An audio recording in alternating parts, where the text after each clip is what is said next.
Thanks, Andrew, and thank you, everyone, for coming along. Now, a little bit of background to this, and I've spoken to some of you tonight, indicating that when I was asked to do something, I chose this topic, but I had no idea what I was going to talk about. And as time passed, thoughts came together, and I hope that you find it a fruitful period anyway. But I'm also aware that most of you, no doubt, know far more than I do about this subject. So please excuse my ignorance on many matters. But we'd like to have a bit of discussion, as well as hearing some information that I might present. So this is basically the outline. We'll have a backdrop first of all, and that will be Adam and Eve, and then we'll have a look at a couple of women, Hagar and Bathsheba, and then a challenge is going to be issued. Got a couple of case studies, and then we'll try and wrap it up with some conclusions. So let's have a look at this backdrop first of all. A starting point is really, really important, and when we go back to the Garden of Eden, we know that firsthand Adam heard that command to not eat the fruit. But in due course, of course, it was felt by Adam himself, and God provided him with a helper, a companion, so that he could proceed through his life. Now Eve, this is a little bit of I'm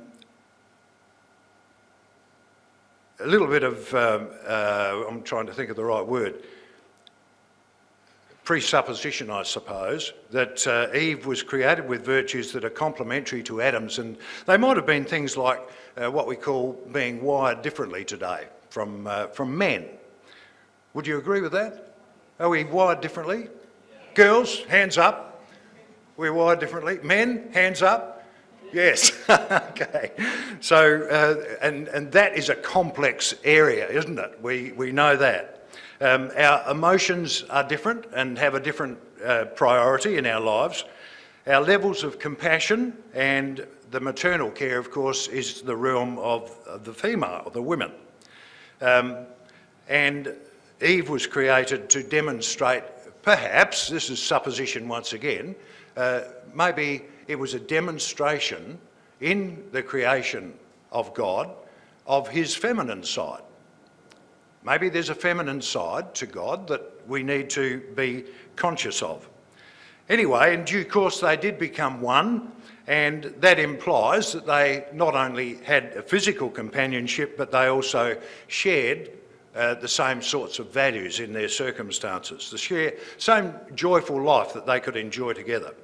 So what about Eve's dialogue with the serpent?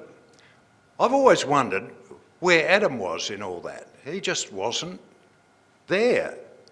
There is no mention of Adam during Eve's discussion with the serpent. That's a really, really important issue. And of course she was confused by the serpent's reasoning in due course, and using these particular words, she saw and took the fruit, and of course was sinning in so doing. Adam followed suit and ate the fruit despite God's command.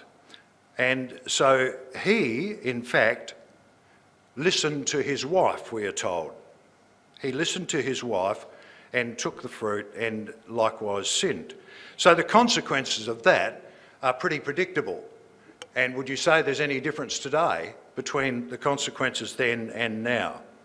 Adam blamed Eve, passed the buck, and Eve blamed the serpent. The buck was passed to the serpent, and of course we know the consequences of that. So we come to a couple of thoughts regarding that whole scenario. Any thoughts about what is meant by Adam having power or rule, depends upon which version you read, power, rule or dominion over Eve? What does that actually mean? Any thoughts?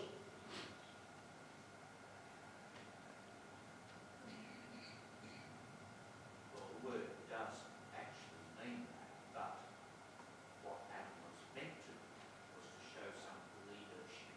Mm-hmm. We didn't Okay, the implication could be leadership, and the word, you're right, Neville, it does mean rule or power or dominion. But sometimes those words are taken beyond the meaning that they are given. And that's something that we can keep an eye out for as we proceed through the material tonight. So did Adam have to learn that this rule brought responsibility? That's another question, another thought. Or did it just mean rule? We don't know the answer to that question, but it's an important one for the function of a community, isn't it? Does having rule, for instance, mean being superior? Hands up those who say yes. Nobody. Okay, well that would be completely out of order, wouldn't it, for it to mean superior? Particularly when we think about Paul's words in Galatians, which you can see there, neither Jew nor Greek, etc., neither male nor female, for you're all one in Christ Jesus. All right, so let's have a look at Hagar. We've just considered the background to the characters that we'll be looking at. Just off the top of your heads, what are your impressions? What are the things that come to mind when we just consider Hagar as a person? Okay, sympathy. Thanks, John. Egyptian, right, that's her ethnic background, quite true. Okay, that's an interesting one. Alan said that she had virtually no rights. Yes, she was a slave, yep. Called a servant or a slave, that's correct. Okay, so there are a number of impressions, and I think I'd be right in saying that they were probably on the negative rather than the positive side, all of those. Okay, so we've got a negative impression of Hagar from the outset. So let's just dash through the story again and refresh ourselves, which you all know lots about.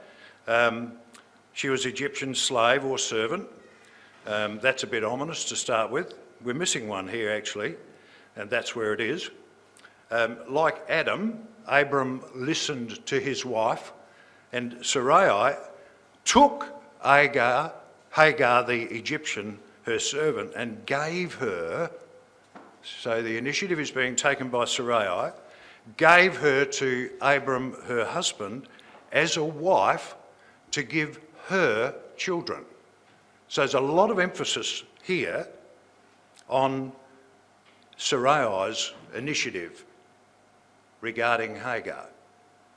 She took Hagar, gave her to Abram as a wife to give her children. They're the motives. And we go back to Abram listening to his wife. Who could he have been listening to? The promises had been given to him. He could have been listening to God. But as you and I would understand, he preferred to hurry things along in whatever means he saw fit.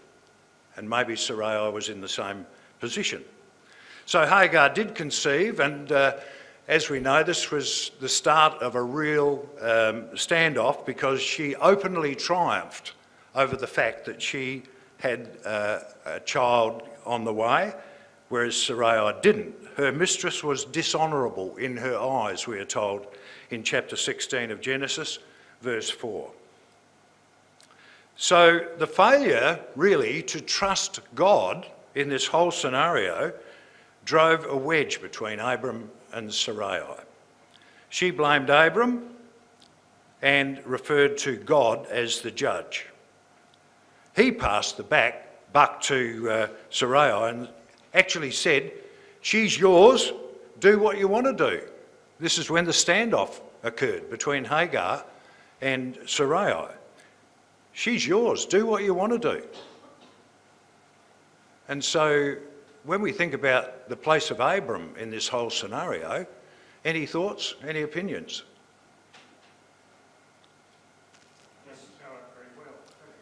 No, no. And Neville? The Code of Hammurabi laid out that if a wife was barren, she was obliged to provide one of her maidens or slave girls. Sorry, that better? One of her maidens or slave girls to have children. And in fact, Sarai's comment that I may have children by her is in fact lifted directly from the Code of Hammurabi. So they acted as the law that they knew from Hammurabi's day laid down. But that doesn't take away from their point that it'd be far better if they'd taken the matter to God in prayer. The Hammurabi Code was from Assyria, was it? Or Babylon. Babylon, yeah. Yep. Okay. About the 1800s, roundabout. Sure. Okay, so they were abiding by the Hammurabi Code at that time? Yes. Okay, thank you. Thank you for that. Right, so good point, and it doesn't detract from the reality that Abram had responsibilities to God, didn't he? Okay, so let's move on and have a look at what Sarai did as a response. She dealt harshly with Hagar, and the word Hagar, as many of you know, means flight or alien, and guess what she did? She took off and went to the wilderness. So while she was there, the angel of God instructed her to return, and in fact gave her more than just an instruction to return. She also received promises regarding her future and a child.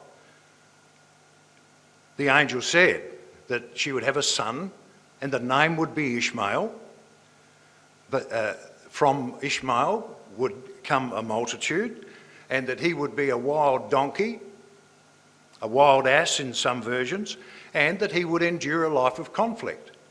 So there's plenty going on in Hagar's life within the realms of the God of Israel. God provided her water, and her response was very, very honourable. She said, "You are a God who sees me. Have I really seen him here who sees me?" So she was identifying to a degree with the God of Israel.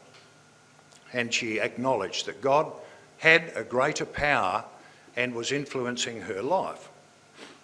In due course, of course, a son was born, and Abram named him Ishmael. Abram named him, not Sarai, and regarded him as his son. Abram regarded him as his son, but Sarah didn't. So the standoff continues. And later, when Isaac was born, this is some 14 years later, Isaac was born and weaned to Sarah and Abraham. And when Sarah saw Ishmael laughing at her newborn son, she ordered Abraham to get rid of the slave woman. So there is still ill feeling between Sarah and Hagar.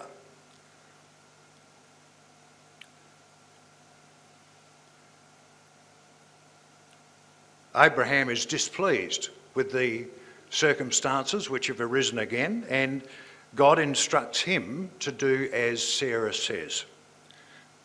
And he was reminded also that both sons would become great nations. So Hagar is again sent into the wilderness and again fulfilling her name.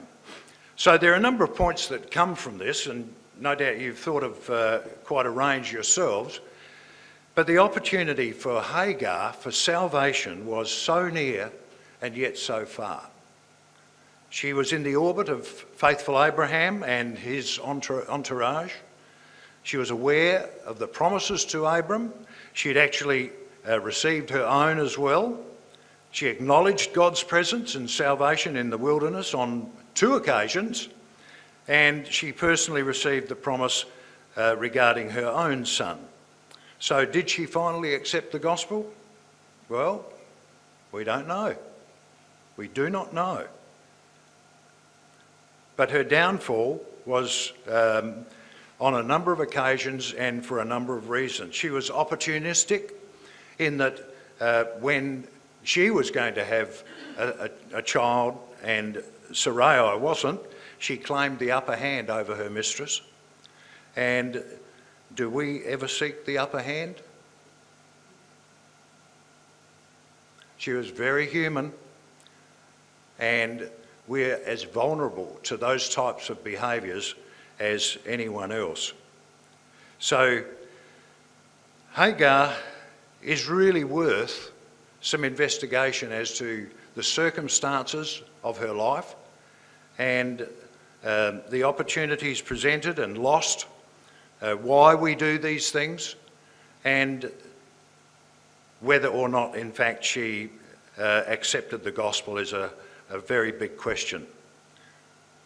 But we all have an antidote to calamities like these, and there are great difficulties between individuals from time to time, almost irresolvable. We just cannot find a solution to some of the difficulties.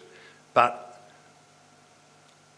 the word in James, for instance, says, who is wise and understanding among you? That's what we need, isn't it? We need wisdom. We need understanding.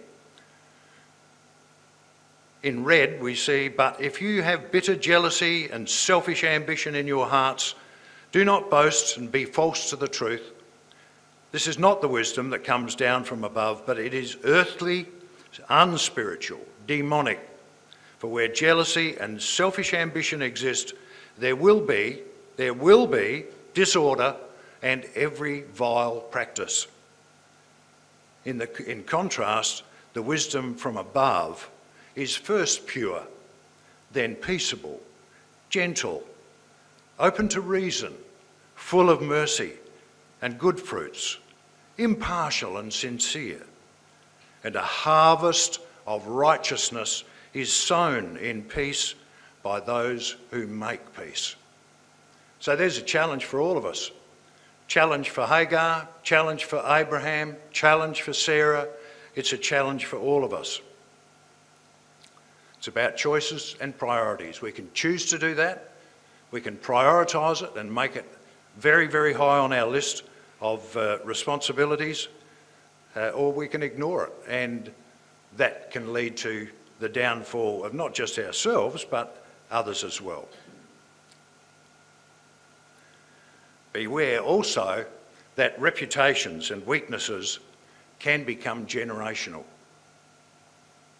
Whatever we do in our generation can in fact be picked up and passed on by subsequent generations. And Hagar's obstinacy in certain circumstances seems to be continued in Ishmael right through to today. Right, let's have a look at the second of our two women, Bathsheba, which means daughter of the oath. And any impressions of Bathsheba that you'd like to share? Just single word responses would be fine. She looks gorgeous. Well, I'm sure someone else thought that. Right.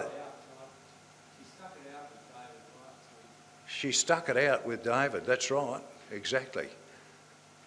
I read for the first time in doing a little bit of reading on this that she had 19 sons.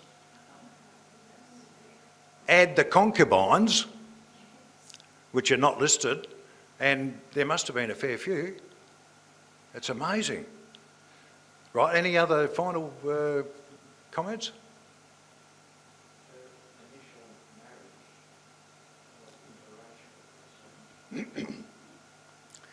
Her initial marriage was interracial. Okay. So any thoughts about that?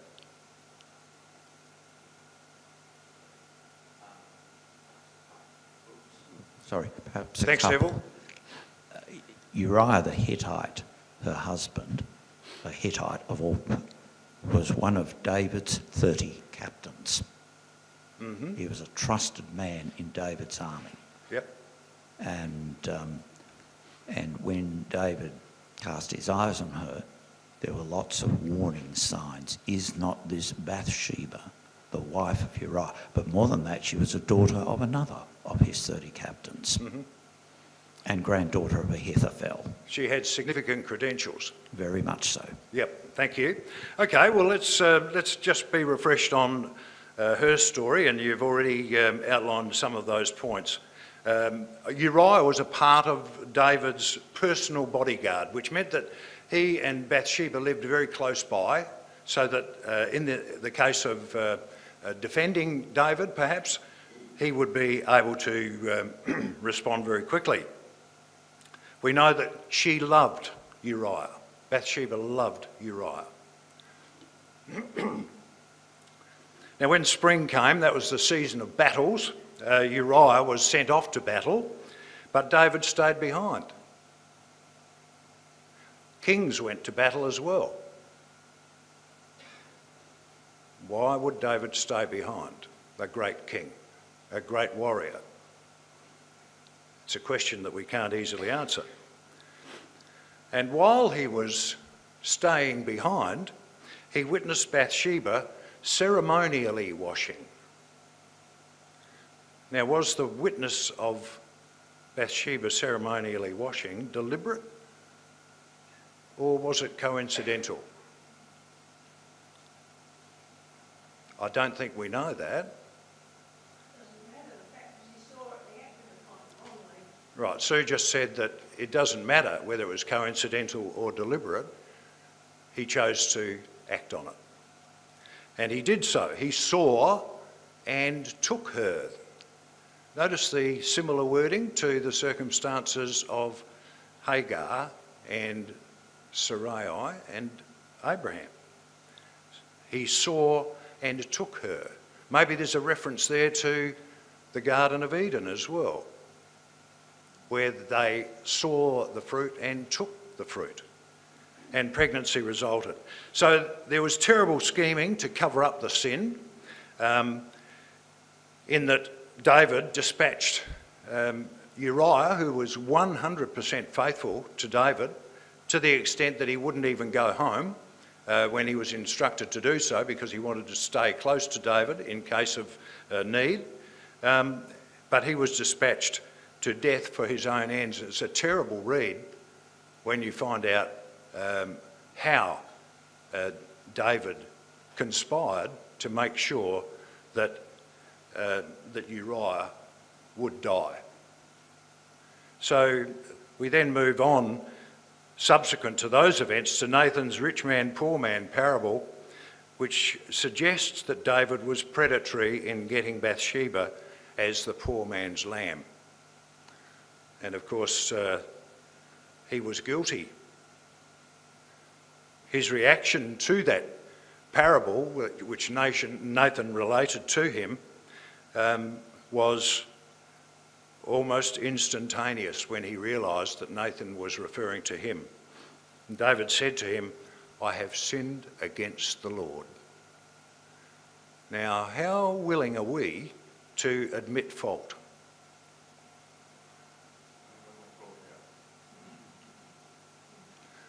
It's a very, very difficult thing because our pride is paramount, isn't it? Our pride really, really gets in the way. But David was very noble in his response. "I have sinned against the Lord." Well, as prophesied, the child that was conceived with Bathsheba died after 7 days.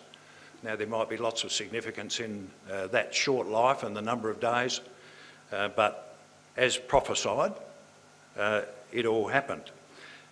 And in due course, Bathsheba became a kingmaker. She ensured that her son Solomon took the throne as one example. And she sat at the king's right hand. So there's Bathsheba starting off her relationship with David in very dodgy circumstances, but in fact proving to become somebody who was incredibly significant in the history of Israel and also in the genealogy of our Lord Jesus Christ. So who's innocent and faithful? Who's guilty? And what do they do about it? Well, Bathsheba, first of all, she wasn't condemned.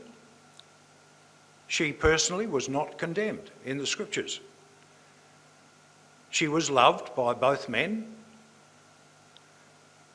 and she was strengthened. She sought and gained great strength from Nathan the prophet, and she was respected by Solomon. So her credentials go on. She was chosen by God to be the mother of his anointed, hence the name Daughter of the Oath. And then we have on the other hand David, whose conspiracy or whose foolishness caused all of this to happen. And that's fairly paradoxical, isn't it? That God outworks his plan and purpose through circumstances which can be dodgy, like this.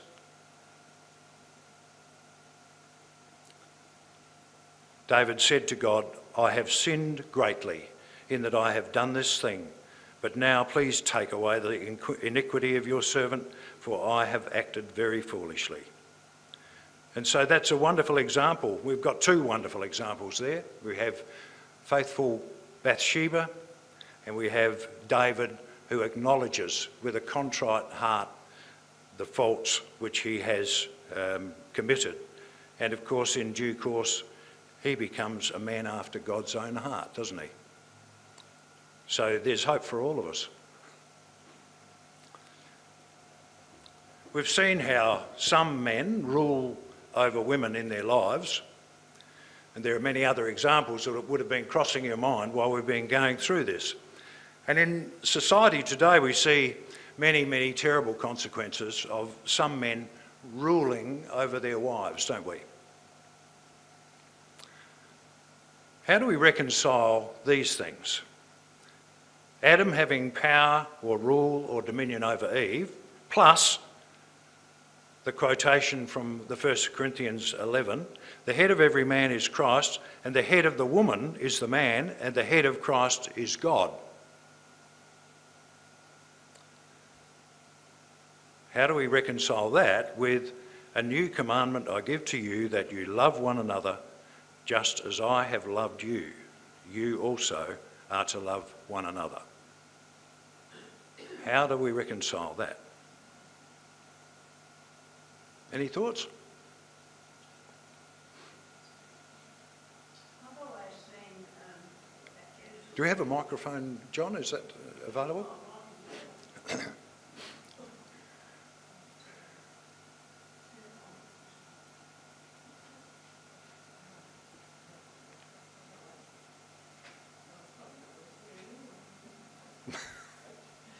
I've always Keep it away a little bit. I've always thought, rightly or wrongly, that Genesis 3:16 is the consequences of sin.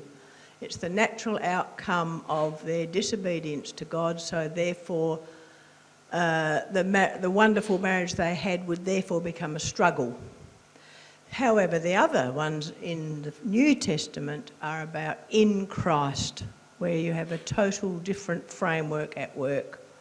You've got the love of Christ motivating your life, so therefore your marriage, your relationships are going to be on a totally different basis. That's how I see it anyway. Thank you. Okay, anyone else like to make a comment or a contribution? Well, the second and third proposals on the screen are not against each other necessarily. To love one another doesn't mean that the head of the woman might not be a man. No, exactly, and I think that's the point, isn't it? That it's not mutually exclusive. You can have the man being the head of the woman, or you can have Adam having power or rule or dominion over Eve with love. And with a loving attitude, there is no conflict, is there?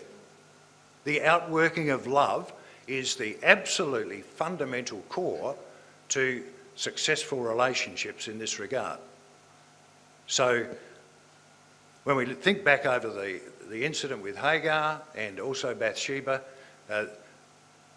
if we were to inject love, the love of God as we understand it, into both those circumstances, they would have been fine outcomes, as they are in any circumstance where true love prevails.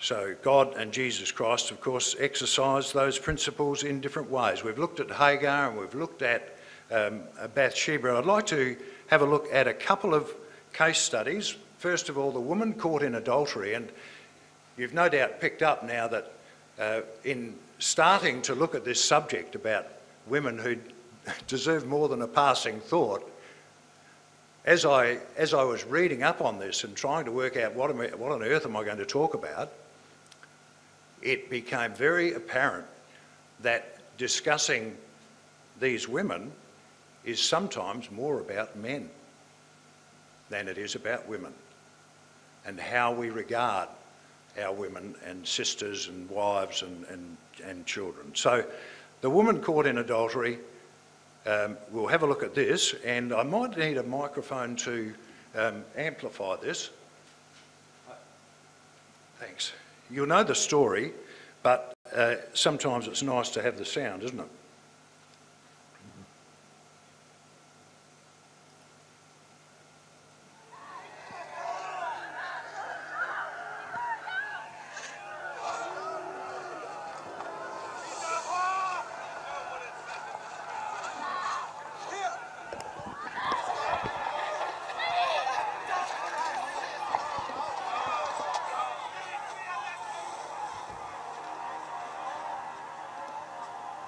Law commands us to stone such a woman. What do you say? It's a trap. Can't hear that. Yeah.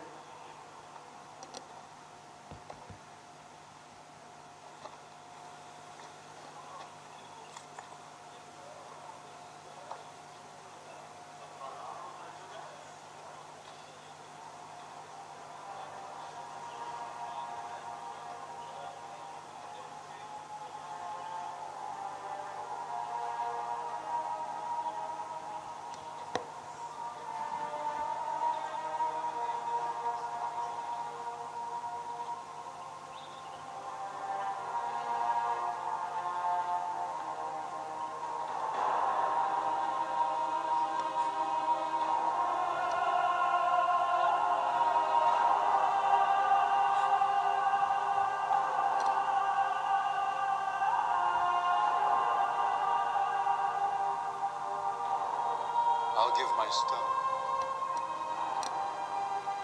to the first man who tells me that he has never sinned.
So the situation is very touching, isn't it, when the ways of God and Christ are applied to extremely difficult situations. There we had the woman caught in adultery being brought by a mob of bullies to be punished and stoned to death, but the love of Christ taught all of us, or teaches all of us, a different way, and we can be so thankful for that. What it does to everyone who witnesses those situations is create a degree of shock, I think, from time to time, that that such a way is possible. But we have to trust our Lord that there are better ways than the ways that we choose ourselves. Anyone like to comment on that one? Any thoughts that cross your mind that you'd like to share with us?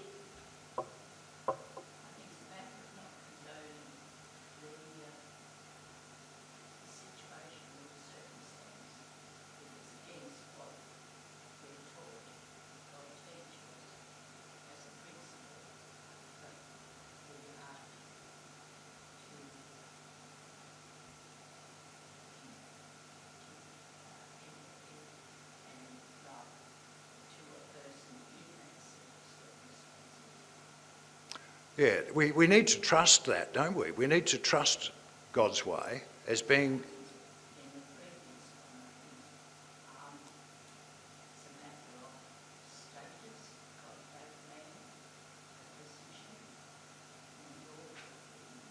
Mm-hmm.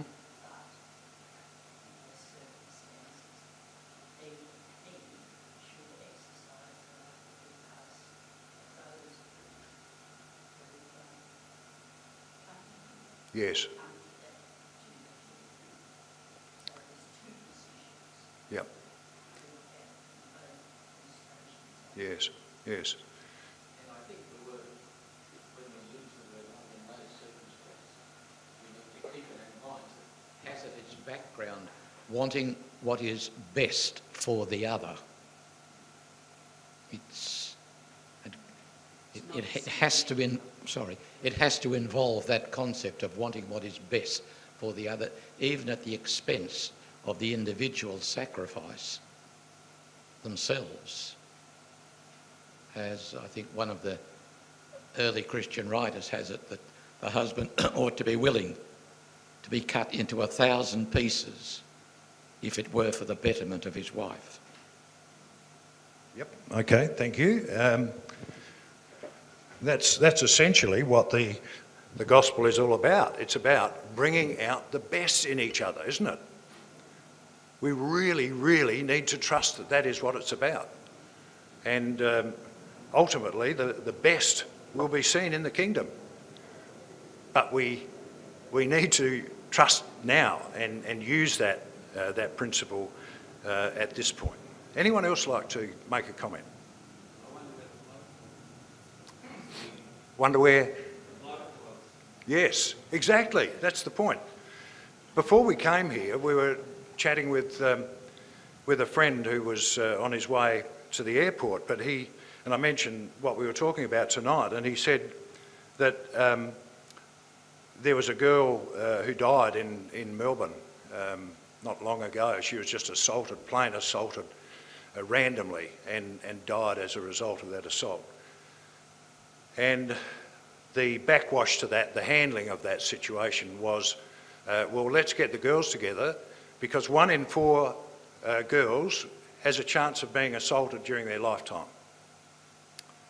So the solution was, let's get girls together in the school and we'll say to them, what do you need to do to make sure that you are not that one girl? It's back to front. What about getting the boys together and saying, which one of you is going to assault 1 in 4 girls? And why? And what are you going to do about it? And so we need to have a broad perspective of these things so that we can make sure that we bring out the best in each other and nothing less. All right, so the final one we'll look at is the woman at the well, which many of you know far more than I do about it. But I think it's a beautiful story, a charming story of the love of Christ. And the manner in which he expresses that love is just out of this world. So let's have a look at this one.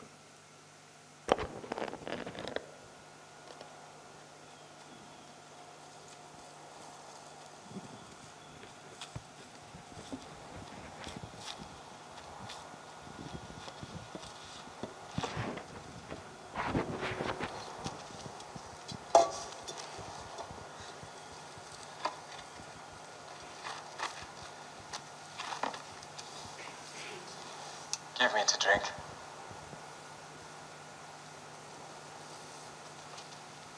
Give me to drink, he said.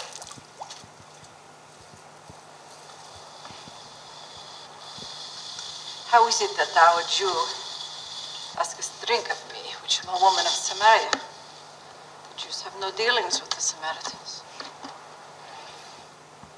If thou knewest the gift of God, and who it is that saith to thee, give me to drink, thou wouldst have asked of him, and he would have given thee living water.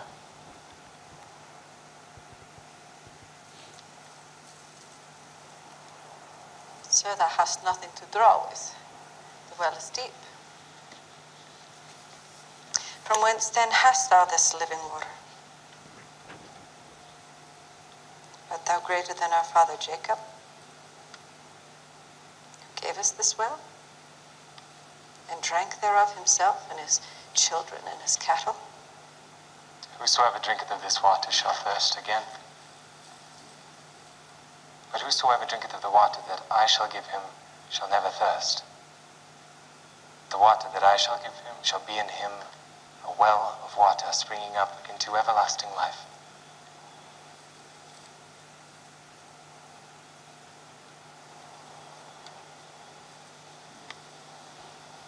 Sir, give me of this water, that I thirst not, neither come hither to draw.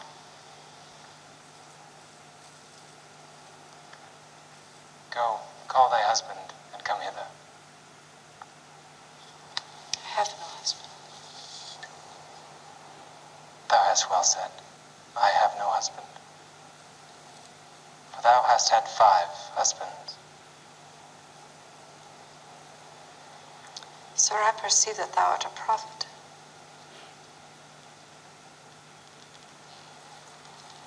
Our fathers worshipped in this mountain.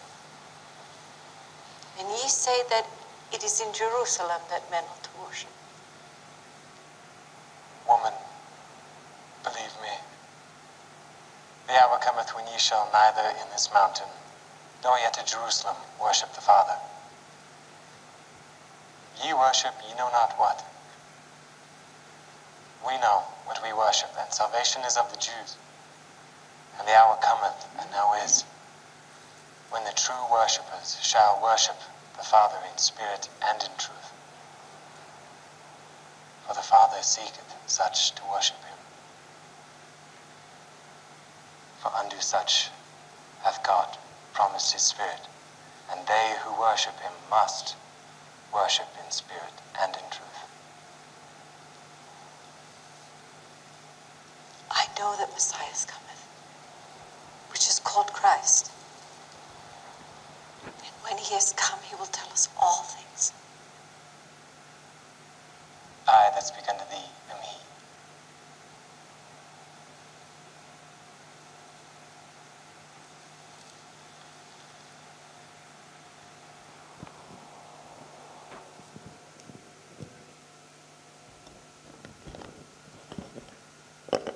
And she leaves the water and dashes off to get the rest of the village. So what characteristics, what traits do we see there in Jesus?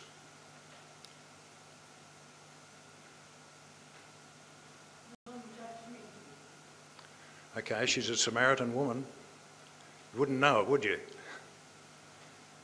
Non-judgmental.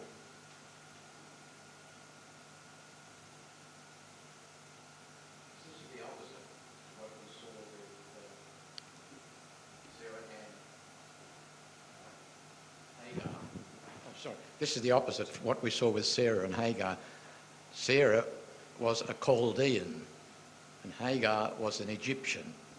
And I think we've got a prime example of racial discrimination, a superior race seeing their success over Egypt, the junior race. And it carries on right through history, doesn't it? It does. Yes. And I think the other issue, well, not an issue, but the other point is how Jesus was able to take a response and turn it to a positive spiritual message to come over. When she was confronted with the number of husbands, I think she was very adroit. She changes it to the discussion between the Samaritans and the Jews as to where they ought to worship. And Jesus then takes that and says, the issue isn't where, but how you worship. And you must worship in a truly spiritual way. That's the idiom of in spirit and truth, not separate. They use two nouns, one as an adjective. So it's truly in spirit. In other words, it's not superficially in Samaria or Jerusalem, but it must be truly in spirit. Wonderful. Thank you. Any other thoughts that anyone has?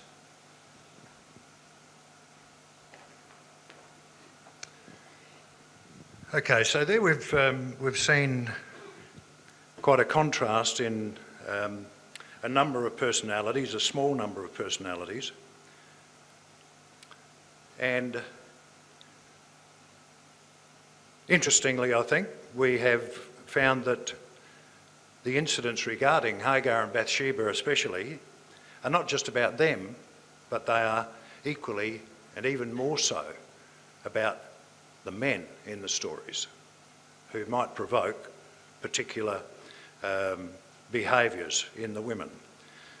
And today we can ask the same questions, perhaps: how do men use their rule or power? These are rhetorical, unless you want to answer. And why do they do that? You know, we think about Australia being, first world, greatly civilised country, and yet we've got those terrible statistics, haven't we, about violence in all its forms. Why is that? Why do women so often carry the can? Do we and society too often carry the principle of rule far beyond what God intended? So it's a time of introspection. It's a time when we can really think about our own behaviours. We need to make right decisions in the first place. And when we fail, like David, be honest, own up, seek forgiveness, learn, and continue going forward in a better way. So headship is not about rank so much as behaviour. I want you to understand, here's this quote again, I want you to understand, we are told by Paul, that the head of every man is Christ, and the head of the woman is man, and the head of Christ is God. And we are in lofty company, aren't we, when we think about the personality,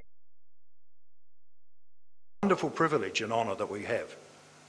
So we're asked also by Paul to present our bodies, because this goes against the grain quite often, present our bodies as a living sacrifice, sacrificing the things that come most naturally and foremost to us with an entirely different set of values. Values which are holy and acceptable to God, which is your spiritual worship. Do not be conformed to this world and its behaviours, but be transformed by the renewal of your mind, that by testing you may discern what is the will of God, what is good and acceptable and perfect.